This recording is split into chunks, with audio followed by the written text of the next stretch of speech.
Vamos falar sobre um assunto que tomou conta do noticiário nessa semana, um assunto a nível federal, de certa forma, porque em uma decisão polêmica, a maioria do STF aceitou analisar o mérito do habeas corpus apresentado pela defesa de Lula. A decisão não garante que o ex-presidente não será preso, apenas determina que a corte analise o recurso.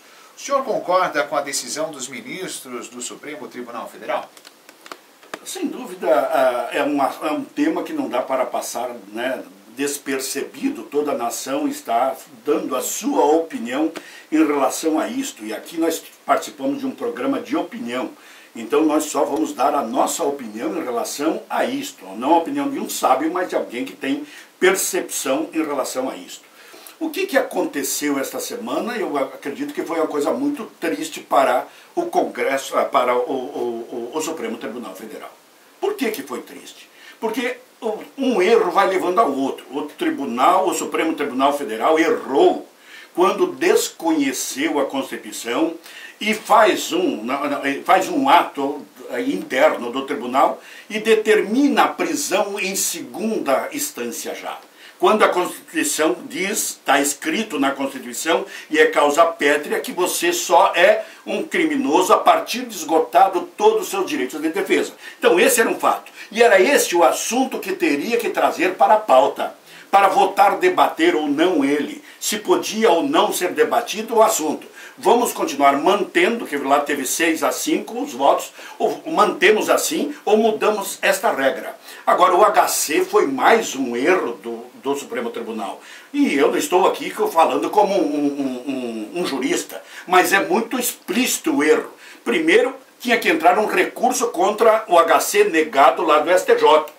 Segundo, é um HC que ele não se sustentava, ele foi colocado diretamente em votação HC, passando para frente de outros HCs, para defender explicitamente o presidente Lula, que teve uma votação surpreendente e, é claro, surpreendeu a todos, e que deu a ele praticamente uma tranquilidade em relação ao seu futuro.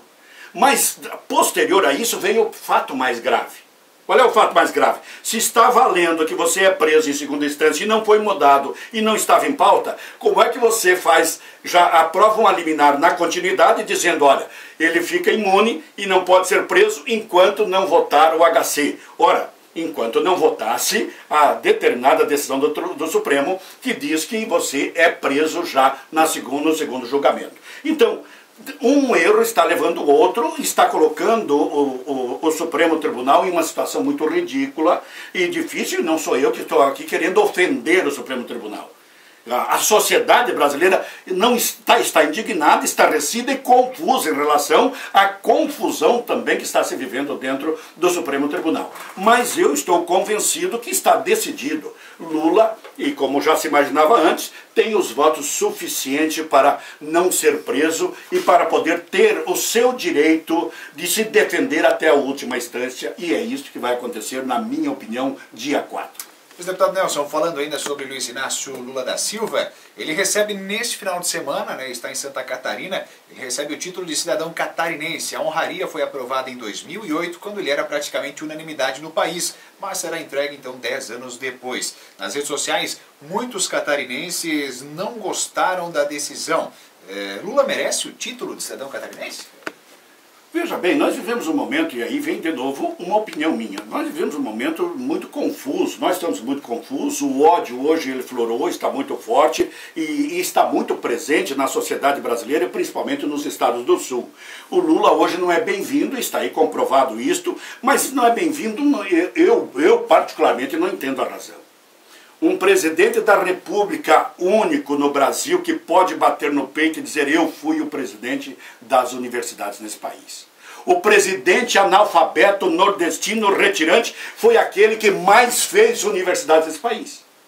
Mas foi aquele que criou o ProUni também. Deu oportunidade para filho de pobre virar até médico. Criou o FIES também. E assim, criou aqui em Santa Catarina, plantou em todos os cantos de Santa Catarina, também além da universidade, da extensão universitária, plantou também as escolas técnicas. Quer dizer, portanto, um analfabeto nordestino foi o presidente da história que mais investiu em educação. Que coisa, né? Como nós odiamos isso e ninguém lembra disso, ninguém quer falar disso e ninguém quer aceitar isso. Mas foi ele, em Santa Catarina, que também terminou a duplicação da 101, uma obra fantástica, mas a mais bela obra ele fez, uma das mais belas do Brasil, foi a Ponte Estaiada de Laguna. Mas foi ele também que aumentou e aprofundou o calado do porto de Itajaí, que virou o maior porto do Brasil. Mas também deu oportunidade para ter um porto em Navegantes e outro porto lá em Itapuá, e resolveu o problema de que transformou num grande porto também o porto de São Francisco e o porto lá de Imbituba. Fez os contornos ferroviários e principalmente o de Joinville. Foi um homem que criou, está aí o SAMU que atenderam e atende o povo brasileiro, está aí as UPAs que atende também o nosso povo da nossa região, está aí as nossas, tá aí as nossas creches. Qual é? As creches, só Taió tem 2 creches fantásticas aqui. Isso tudo é motivo para odiar. Criou mais médico, criou também o programa da farmácia básica, criou oportunidade para as cidades se embelezarem, porque pobre pôde, depois do tal de BH, pôde o pobre pelo menos comprar e financiar a sua casinha, pôde financiar a sua geladeira, a sua bicicleta, a sua moto, teve a oportunidade de melhorar a vida dele, mas o agricultor também pôde financiar a sua melhoria na sua propriedade, comprar uma máquina para pagar em 10 anos a perder de vista, também pôde, um agricultor também pôde financiar o seu automóvel, melhorou a vida do nosso agricultor, mas também deu oportunidade para criar um caminho da escola. Eu fui prefeito, só ônibus velho que nós pegava no lixo. Hoje todas as prefeituras com ônibus novos, bonitos, dentro de um programa do governo. Criou também a oportunidade de todos os municípios terem uma patrulha mecanizada moderna, que era o sonho de um prefeito de uma pequena cidade. Este é o homem que nós odiamos. Esse é o homem que nós achamos que não merece um título de cidadão catarinense.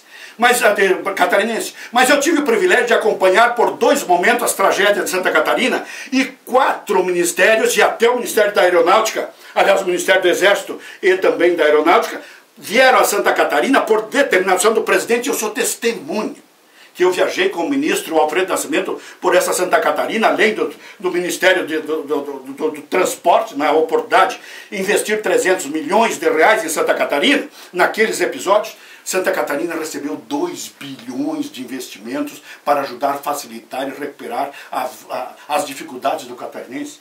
É por isso que ele recebeu esse título.